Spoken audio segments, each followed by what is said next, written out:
Apesar da saga de Eduardo Bolsonaro nos Estados Unidos, o presidente Trump parece não ter se interessado muito pela condenação de Bolsonaro, enquanto outros lados do governo parecem olhar mais para a América Latina. Eu sou o Guilherme Moura. Eu sou o Lucas Hatch. E eu sou o Pedro Penelas. E esse é o Degrau da Política. The response there is that the rule of law is breaking down. You have these activist judge, one in particular, that not only has gone after Bolsonaro, by the way, he's tried to carry out extraterritorial claims against even American citizens or against someone posting online from within the United States, and has actually threatened to go even further in that regard. So there's going to be a U.S. response to that.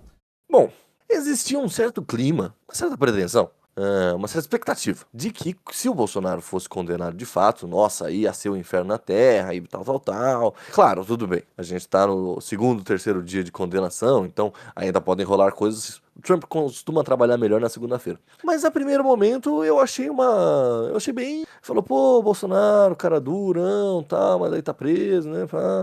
Quiseram fazer comigo o que fizeram com ele e tal. Uhum. E aí talvez o clima americano, por outras questões, né? A Índia, a Rússia, a gente falou sobre a China, a gente teve o assassinato do líder da direita lá essa semana também. Trump talvez estivesse com outras coisas na cabeça, né? Uhum. Até, sobretudo, uma coisa que você falou, né, Pedro? Em cima desse julgamento e o exemplo brasileiro, enfim, etc e tal. Não dê aí uma força pro Trump conseguir. Tudo bem, o Trump ele faz as coisas do jeito que ele quer, né? A moda dele. Mas você tem que ter um mínimo ali de opinião pública, de carisma, blá blá blá. Eu não acho que o eleitor MAGA, ele se interesse pelo Bolsonaro, assim, não é um cara que ele vai olhar e tipo, não, Trump brasileiro, nem sabe. Ainda mais quando vê que o eleitorado, os bolsonaristas querem pedir asilo lá. Isso, não vem não. Sabe, isso aí, o projeto 2025 abomina isso. Então você já não tem assim um quê do eleitorado pedindo pra fazer isso. Em contrapartida, talvez os eleitores democratas fiquem mais em cima nessa questão, porque eles recebem das críticas do Economist, que a gente já tratou aqui e assim por diante. O Bolsonaro deu azar de ter matado o Charlie Kirk lá bem na semana também, enfim. Outras coisas rolando. O Trump não me pareceu bem desinteressado, na verdade. Ele falou, está muito surpreso. Ele falou isso. Mas eu vi uma entrevista do Eduardo Gianetti, eu não sei, sabe, é uma entrevista meio atemporal, mas eu acho que ela é mais recente, pela maneira que foi circulada. Que ele fala assim com propriedade, a princípio isso é uma fala bravateira, mas ele fala com muita propriedade e com dados, e explica bem que os Estados Unidos não são um modelo a ser seguido para ninguém, não só pelas suas particularidades, mas por o que está ocorrendo lá, né? Ele fala que nunca foi, ele afirma isso, os Estados Unidos nunca foi modelo, um país que tem os níveis de desigualdade que tem, não podem ser aplicados num país que tem mais desigualdade, que é o nosso caso aqui.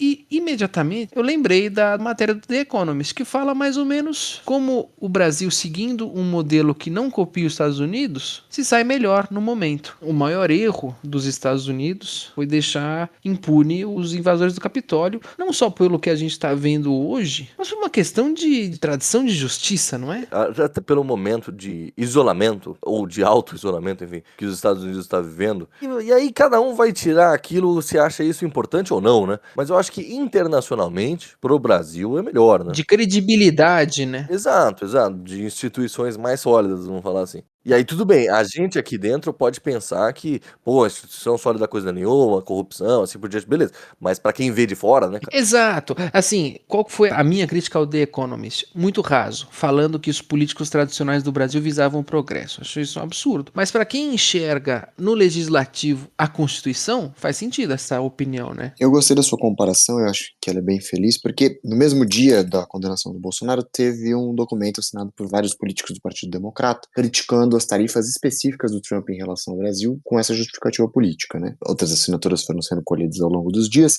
e a gente tinha falado de um dos programas anteriores da Ocasio-Cortez. Ela visita o Brasil em 2023, logo depois do 8 de janeiro, e parece aos poucos se formar dentro do Partido Democrata essa sensação de que os anos da presidência Biden foram insuficientes para lidar com o fenômeno Trump, no sentido de até judicializar essas questões relacionadas ao 6 de janeiro nos Estados Unidos, ameaças de ruptura institucional, não reconhecimento da vitória do Biden, alegando que as urnas tinham sido fraudadas por conta dos votos pelo correio. A gente já percebe um movimento similar, no sentido oposto, quando o Trump assume a presidência agora no começo do ano. A gente até fala que a primeira presidência do Trump tem um período de adaptação longo, mundo, até ele entender como funcionavam os movimentos internos de Washington, a política, porque ele era alguém neófito, ele já tinha perdido as eleições de meio de mandato e, apesar de um mandato muito bravateiro, o primeiro mandato dele não vai produzir reformas internas significativas. Vai ter um outro alinhamento diferente em política externa americana, mas o primeiro mandato passa mais como um mandato bufão. E nesse segundo mandato ele já entra muito mais focado, até por esse projeto 2025 que o Pedro trouxe.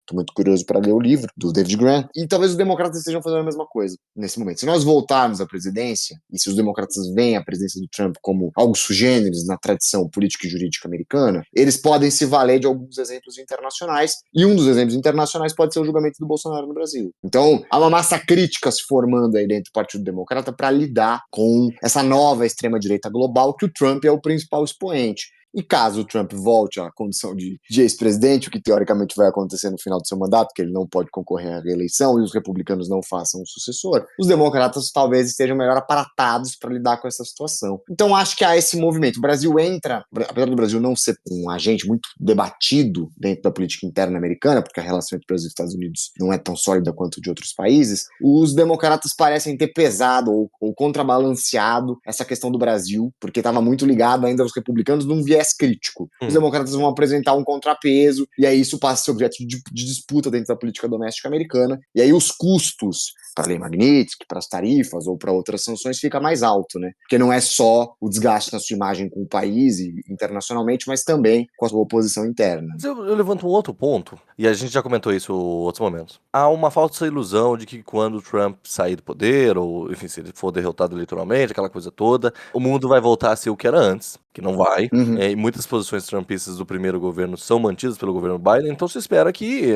o rumo das coisas tenha mudado mesmo, e assim por diante. E uma das coisas que me parece ter mudado, a gente já falou isso em outros programas, os Estados Unidos voltando a mirar os seus olhos para a América Latina, enfim, pro continente americano como um todo, ele enquanto patrono, né, do continente. E nesse sentido, enquanto o Trump teve uma posição meio, tal, inclusive ele teve essa posição, tal, pro assassinato do Charlie Kirk também, né, que até teve um vídeo lá que saiu, meio jocoso o vídeo, inclusive, que uma repórter fala assim, um repórter fala, não, meus pesos, seu amigo, né, Charlie Kirk morreu aí, como é que você tá se sentindo? Ele fala, não, acho que eu tô bem, tá tudo certo, inclusive ali tá o salão, ali vai ser do seu quê, tal.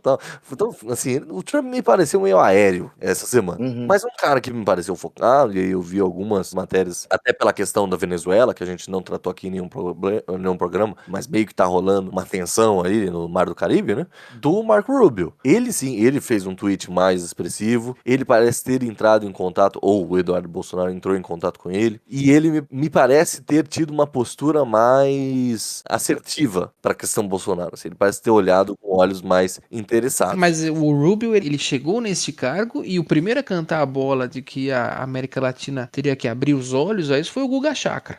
Eu lembro direitinho da coluna dele no Globo falando disso, e acho que se tem alguém para se preocupar, mesmo com a Magnitsky, com tudo, é o próprio Marco Rubio. Então, eu acho que o Trump é quem vai falar uma ou outra coisa quando ele estiver desocupado. Agora, o Rubio tem um projeto específico para a América Latina, embora ele esteja em Israel, é o mais vocal, né? É o mais vocal. Não, mas é por isso, eu acho que foi uma semana ruim pro Bolsonaro, assim, foi o time ruim. Foi. Ele rolou umas paradas, a galera tava pensando em outras coisas, assim, ninguém deu a devida atenção que o Bolsonaro precisava, vamos falar assim. Se cair essa fala em grupo bolsonarista, o pessoal vai começar a suspeitar que foi o Xandão que mandou assassinar o rapaz. O Charlie Eu entendo se for o Guilherme no sentido de que muitas das coisas da política trumpista vão permanecer, mas assim, há um momento decisivo ali dentro do Partido Republicano na década de 70 no governo Nixon, né, onde tem uma divisão muito grande lá do paleoconservadorismo e do neoconservadorismo, umas duas grandes correntes aí do Partido Republicano, e os neoconservadores vão acabar sendo mais bem-sucedidos na década de 80, 90 e anos 2000.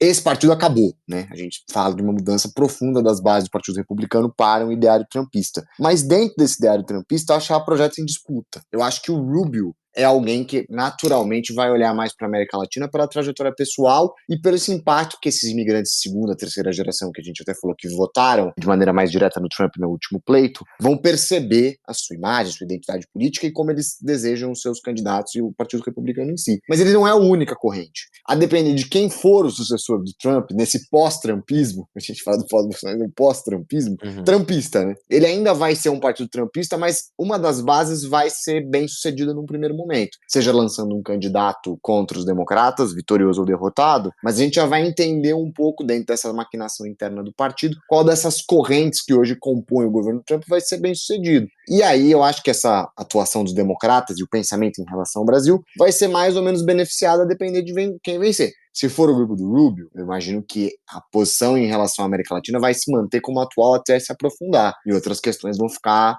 menos estabelecidas. Mas se for um grupo mais ligado ao Peter Thiel, esses caras têm uma preocupação com cripto, substituição do dólar, o mundo no futuro vai ser criptoativos, talvez a América Latina seja um item menor na pauta de uma discussão de um mundo pós-dólar, que parece um pouco a intenção do grupo econômico que cerca o Trump nesse momento. Então, acho que vai depender muito de quem vai vencer essa base, as eleições dentro da base trumpista. Pô, cara, mas eu já vi umas imagens, assim, eu já vi uns levantamentos de já projetando o Vance como futuro presidente e com o Rubio enquanto vice. É uma chapa poderosa. Chapa do nacionalismo cristão. E católico, tá?